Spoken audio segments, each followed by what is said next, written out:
Hello, good to see you. Good to see you. Oh, you look good. Oh, thank you. Hang on, let me get Let's get set up over here. self-situated. I like your dress. Oh, thank you. I love yours too. Your hair looks amazing. Is it looking okay? Yeah, as always. Thank you. Man. How you been? I've been okay. It's been a crazy year. How's it going for you? It's been, yeah, like we were talking a few weeks ago, you were talking about pivoting. Yeah. And pivoting is a key word for my world, that's for sure. What about yours? Yeah, definitely. I mean, I've had to become really creative this past year and a half because of the lockdowns. So, as you know, we're a salon space, so we haven't been able to be open since November. So that's been a little bit of a challenge, but I'm trying to, stay positive and creative and find ways to maneuver around this until things get back to normal. Yeah. Hopefully. You have to keep yourself sane, and creativity is Yeah. the way to keep yourself sane. Definitely. What about you? Like, what are you guys doing now? I know you're more like on set, and how's that going? Yeah, lots of changes on set, lots of COVID protocols, lots of changes happening. And I think that still more changes are needing to happen in other areas of being on set. Yes. But I think that they're starting to happen, when the whole lockdown happened and that big focus on Black Lives Matter, and there was just so much conversation and information, and it really started the ball rolling for change. Yeah, I think so too. I think it really looked good for a short time, and I hope that it continues to be more progressive outside of just like PR stunting and putting up a black square. You know what I mean? Yeah. So I think it's good. I feel honored to be sitting with you because I know that you do so much inclusive work in what you do, and you've made it a part of your brand, for lack of better words, to incorporate that. And I myself have also really try to incorporate inclusivity into this space as well. And it's really just rewarding to see other people even think about doing things like that now. Yeah. Where it's not just forced, it's something they really want to do and they're trying to do. And do you think that by you making those changes yourself, and you've always been this person to do this, but by making more sort of forward changes, do you think that it's creating a space for other people to see what you're doing? Yeah, I think so. Like the idea, for me, it wasn't really difficult to execute because it's just what my normal is. So I couldn't even imagine opening up a salon that wouldn't be inclusive, not only for our customers, but also the staff has to reflect the people in the city, which is so diverse, right? Yeah. So that was already ingrained in the DNA of the business to begin with. But I think now people seeing it and really trying to like grasp how difficult it is and how much work goes into it is kind of shocking to me a little bit because I don't feel like it's hard. Right. But it's also inspiring to see like, oh, they're inspired, and maybe this will trigger them to create more spaces and comfortable spaces, not just hiring, your token diverse city hire, but just to be able to actually create the spaces and make people comfortable to work in those places is important. It's awesome that you have the power, you own your space and it's your business, and you have the power to do that. In my situation as a makeup artist, it's challenging, and I remember seeing like from years and years ago, just doing Fashion Week and stuff like that. Oh yeah. And you did Fashion Week too, right? Yeah, I've done Fashion Week a couple of times. Of course. Too. Yeah. And it's just so disheartening to not only see makeup brands not provide the right colors for all people of color, but also that the models coming down the runway, there would be like one black model and the rest were white. And I was like, how is this possible, especially in a city like Toronto? Well, that's the most mind-blowing thing to me too. And I growing up in Toronto, you don't really realize the lack of diversity behind the scenes until you start working within the city, and you realize there's literally no diversity behind the scenes. Everything looks great in front of the camera.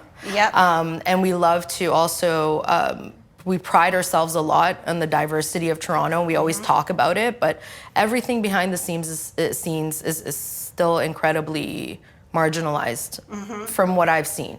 And Fashion Week, one thing that was crazy to me was I did Fashion Week maybe 15 years back, and then I did it again when we first opened Ziba in 2019, and the same problems were still prominent. I would have to bring my own foundation colors. Yeah. Because they went from very pale to medium the makeup, beige. what all the companies that were providing the makeup for Fashion Week. Often, I shouldn't say always, but often there would be like, sandy beige and alabaster, and then there would be like maybe a sort of coffee with 2 creams in it. Yeah, exactly. And then anything past that, I was having to smuggle in makeup. Right. And I thought I couldn't have it up on my station because the show was being sponsored by a makeup line, right? So I would feel, I would have to go searching for girls of color and be like, I've got your shade. Right, and the steps forward are very minuscule. Oh, they're so small. And hair is a huge, most hair schools that I'm aware of just straight up don't teach. No, they don't.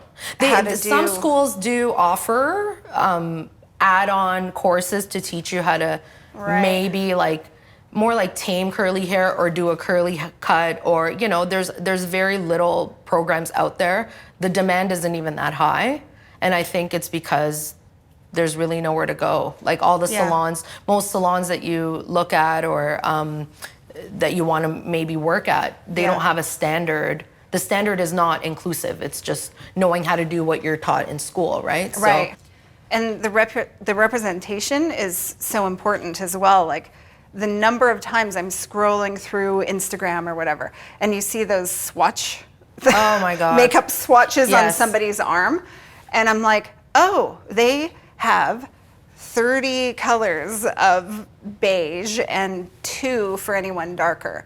And often the arm in the picture, or the arm holding the jar of moisturizer, the hands holding the jar, I never see black hands. No, never. And, or very rarely. It's starting to change now. Yes. And I think now, I've been doing makeup now for 30 years. I work fashion, I do film and TV and stuff like that.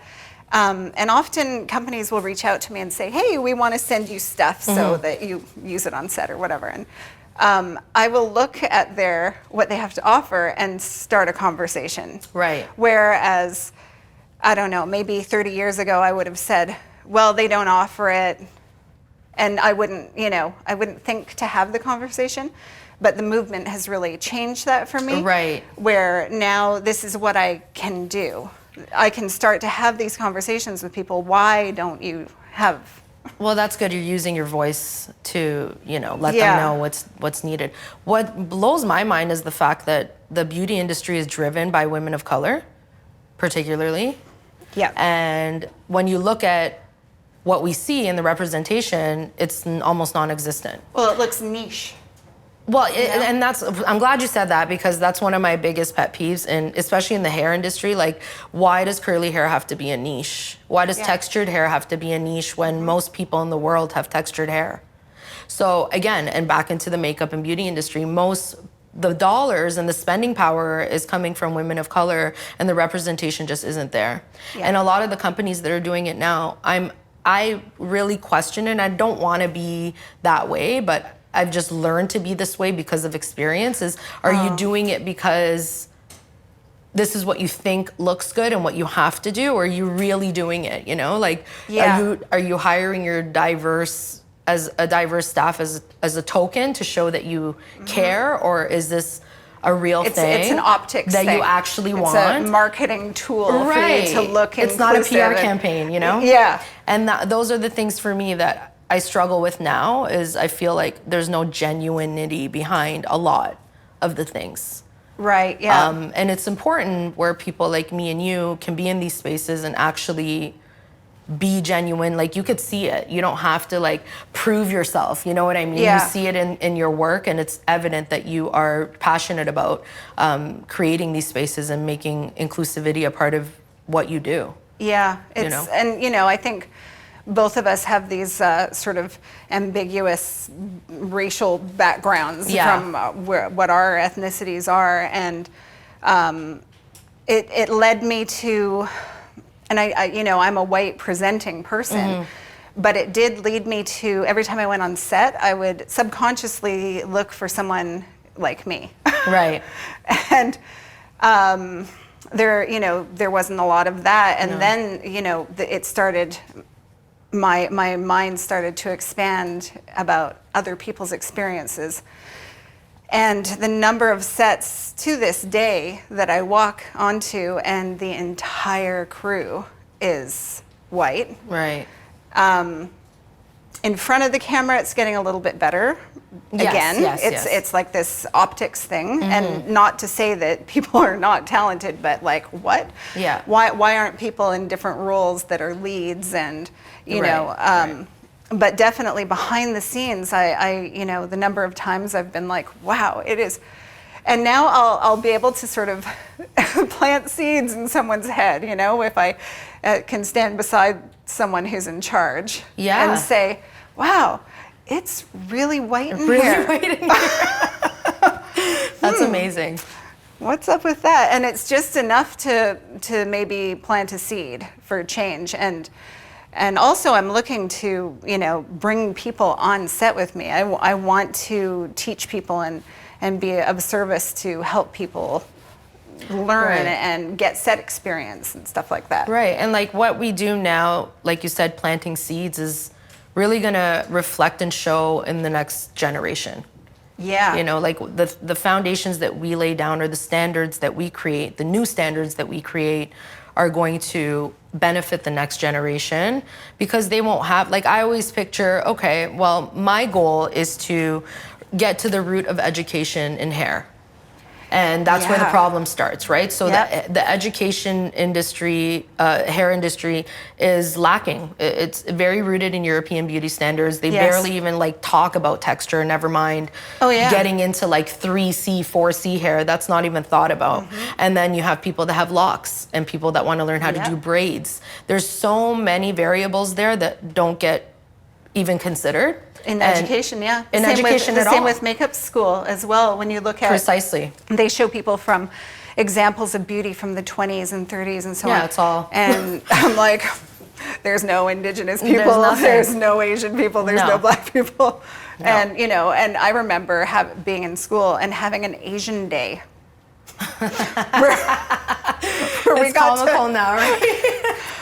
What? Yeah. But you're making some big moves with what's happening with education. Well, I'm trying. Like we started a petition back in June or July of last year that it's just over 10,000 signatures now, to mandate curly hair education or textured hair education in all beauty schools across the province. The ministry is ignoring us, which I wasn't expecting them to like really be completely, ready to talk to us, but it still showcases the demand. And we are also doing a disservice to people that want to get educated. It's not just about the client, but a hairdresser should learn how to do all hair types. It will increase their real estate because they could work on everybody. And even if you want to put all the marginalization aside and just stick to business and brass tacks and money, you're doing a disservice to yourself when you're eliminating a whole demographic of people that could be paying you to do their hair or their makeup, And we know that the money is there because they're spending it. That's there. So why are we not making these spaces? And why are we hiring a Black girl just to say we hired a Black girl? In my head, it's like, if I have to think about how I'm going to treat this person of color in my space, then I'm already doing it wrong. Right, you should be treating people just like you would treat anybody. So why is this person going to be treated differently? Already in your head, there's something off. Absolutely. And education and having access, having people be able to have access to things like the education, the set experience. Right. You know, I've just noticed so much, like in my community, the makeup community, here in Toronto, especially in film, you know, I think a lot of the unions are making moves to try to be more inclusive, and they're taking it very seriously, which I was very, very thrilled about. Right, that's great. But, you know, it's, for me, trying to bring more bodies in, not only of people of color, but of, you know, gender fluidity or 100%. You know, there's a space for everybody. And lots of talent. And I'm not seeing them represented, and I'm not, you know, I want to provide the accessibility, help with the education. It's important to have that visibility on set as Absolutely. well. And it's interesting in Toronto for us, a city that, you know, really champions how multicultural and diverse it is. It's very, I have a very small pool that I can grab from in terms of having an assistant or something. Yes. Because the opportunity hasn't been provided. And Right. I think it just kind of, I should have just as many people of every body Yeah, I totally to agree. be able to bring in, but you know, they haven't had the proper education and Or opportunities. Yeah. And you know, and I think there's, while you know, absolutely school is so important, there's, you know, a lot of people are self-educating. Yes.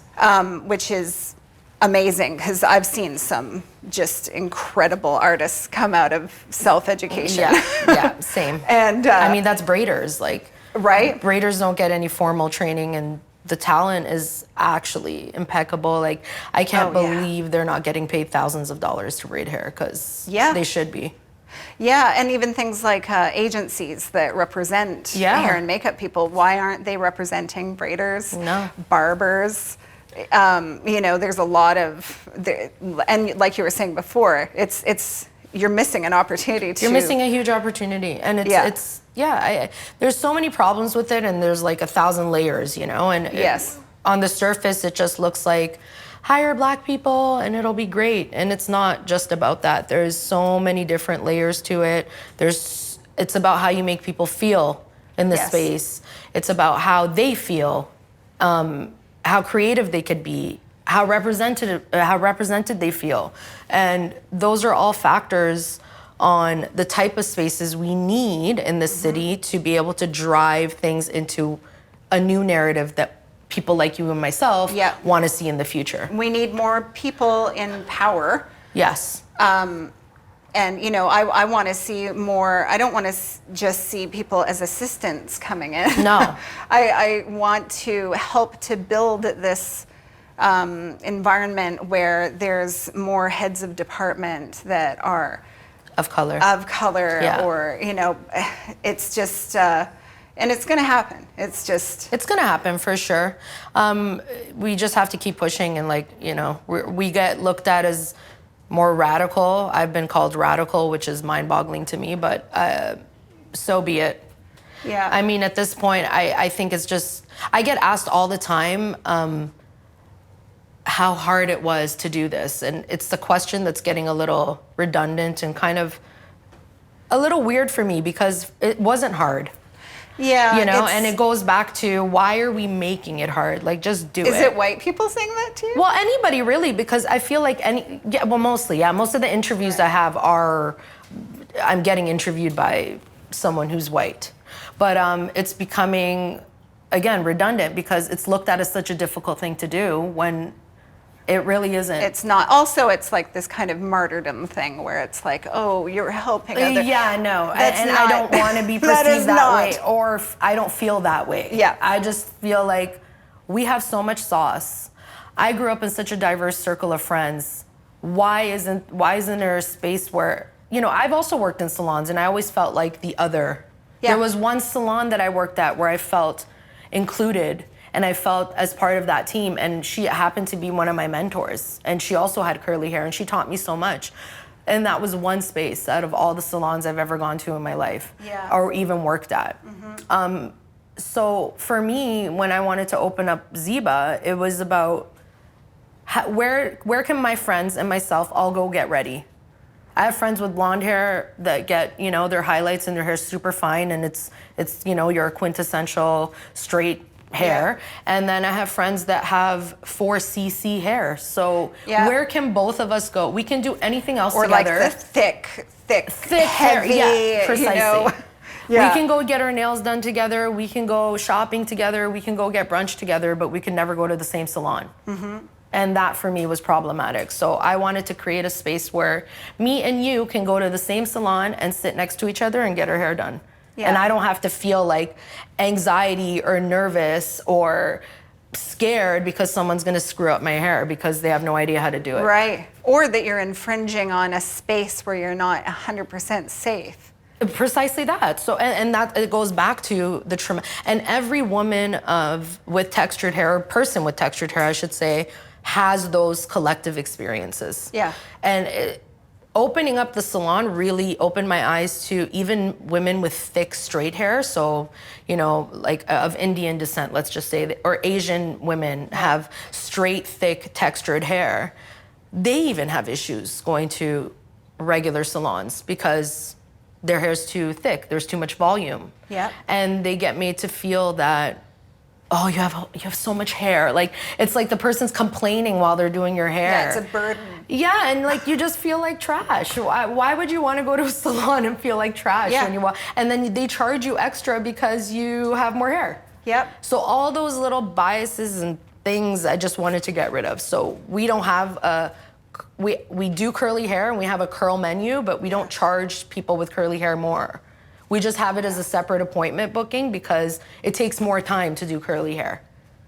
So you book it as a curly cut, but we're not charging you more because you have curly hair. You know what I mean? Like you're being penalized because of your hair texture. Right, and as much as I appreciate salons that are like geared towards curly hair, like curly hair niche salons, I appreciate them, but a lot of times you walk out of there spending insane amounts of money for a haircut just because they're curl specialists. And I just, it's wrong to me. I don't, and it's also, it feels wrong to like say, I don't look at them negatively in any way, but those are things that need to stop because why are we spending so much more money? Just get educated on how to do it and it won't be a problem. You know, imagine you had to spend more money on getting like, because you're darker complexion, you have to spend more money to get your makeup done. Or it's like a plus size clothing, spending because more only a few people know how to do it. It's like, no, get everybody to learn how to do it and then we'll eliminate that problem, you know? I'm so tired of hearing from so many of my friends who are women of color going into a situation where they're getting their makeup done and bringing their own foundation. Or common. Coming with their foundation done already because they've had so many negative experiences where either the person just does not know what they're doing or simply doesn't have the tools and the actual colors needed to do their skin tone. Which is embarrassing for the makeup artist too. It absolutely blows my mind. But it goes to show how long and how insidious the mentality is. Absolutely. About keeping someone down. Absolutely. And, you know, so it starts small, right? It starts with people like us being able to just have a conversation and speaking up. And I think when I talk to white people I know, white members of my family, I think a lot of people are afraid to, there's a lot of shame involved for people. And it's ironic because for me, the shame comes in not speaking out and not doing something, but they don't know where to go. and they don't know if what they're going to say is going to be, you know, like your salon, too radical. Right. Or how they're going to be judged by people. And I just feel, you know, the whole racial uprising movement has just allowed for so much more free education. Yeah. People can be looking online. There's so much information, so many books, so many podcasts for people to listen to now that in my mind, there's not really an excuse. You can go ahead and educate yourself at home as a white or white presenting person. As to like how to be a good person? Well, I think that they don't understand exactly the magnitude and how subtle and insidious racism is. Anti-blackness, yeah. You know, I agree with that, and I get it. Like, you have to, I get it from both perspectives. Like, I'm a non-black woman of color, but I am very passionate about inclusivity. For me, it's just who I am. And I think if you're genuine and your intentions are pure and you walk in your truth and that's really who you are, then it's not really hard to, or you won't even need to explain it because it's just going to reflect in everything that you do, right? I also understand why people would be resistant to that, because there's been so many times where women of color or black women or men have been tokenized, and they feel that stigma as well. They feel that stigma, and they also have that reluctancy. So I could also empathize with that. Yeah. And I think for people like yourself or myself, we need to know that in order to be able to break those barriers and go through, like, understand what we're taking on and the challenges that come with it, and really make it about like listening and figuring out how to make those spaces more comfortable rather than expecting people to make you comfortable about what you want to do. It's not about that. You just said exactly what I wanted to say. There's a lot of listening that needs to be happening right now. Right. And an advantage, it's not an advantage, I don't want to say it's an advantage, but a thing that I've experienced as a non-black woman of color is that anti-blackness goes across the board. So it's not limited to white people. Yeah. Anti-blackness is across the board. And when you're a non-black person of color even, people will have those conversations with you about black people.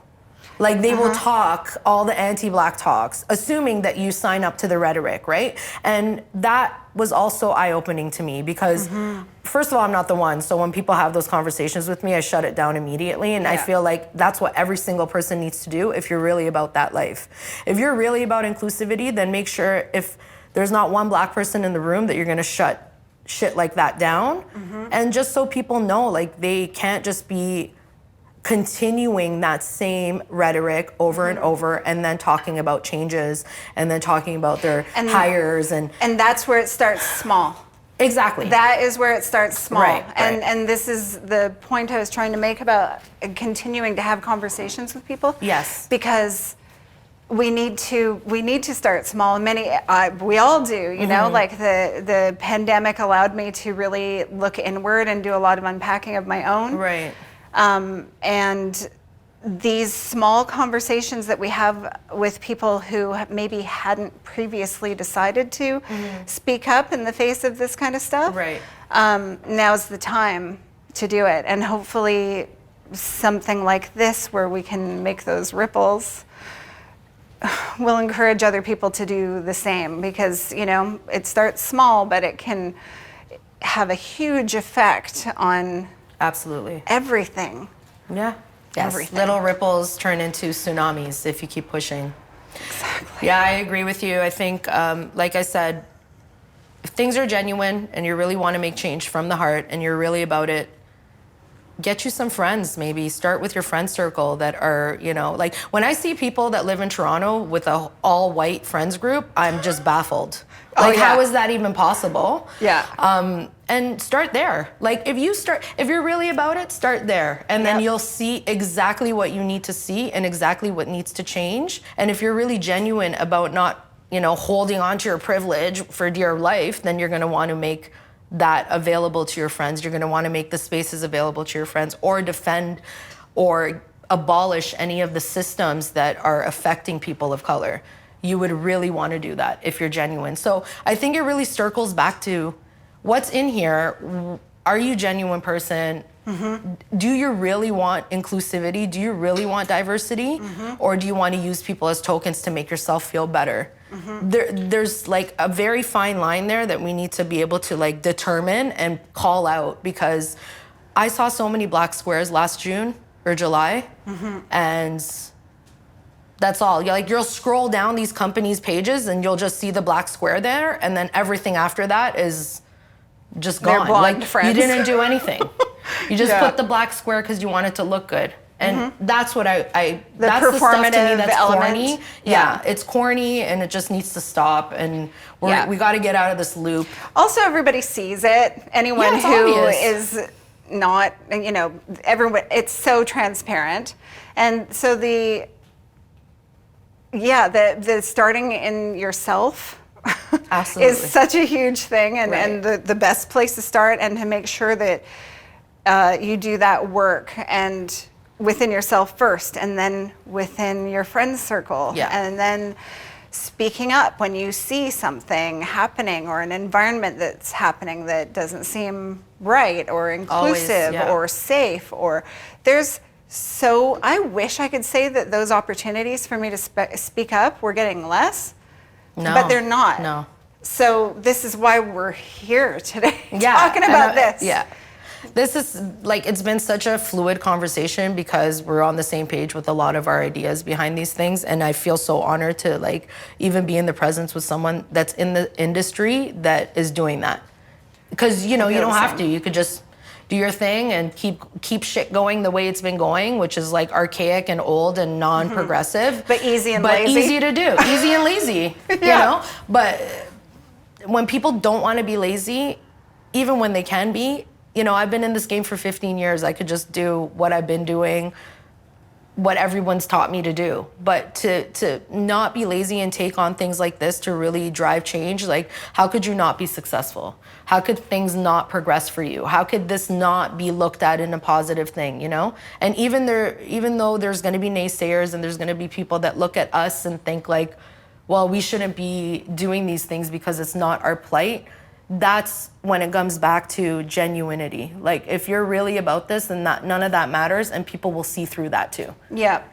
It's not our plight, but we have a privilege, and we need to use that in order to make the changes and make the ripples that we want to make in any industry. An opportunity to be of service. Of course. And be able to offer something to somebody else. Right. This is what humanity is, and I'm so grateful that you're doing so much work as well. Thank you. It's incredible, and I signed that petition. Yeah. Thank you. I hope you all do too. And sign the petition. It's been so awesome catching up with you, and honestly, an honor. And like I said, we just got to keep doing what we're doing, and I hope that we get to work with each other. When Obviously. all this crazy stuff is over, I really want us to 100%. That would be Yeah. See? Start small. Yes. I love it.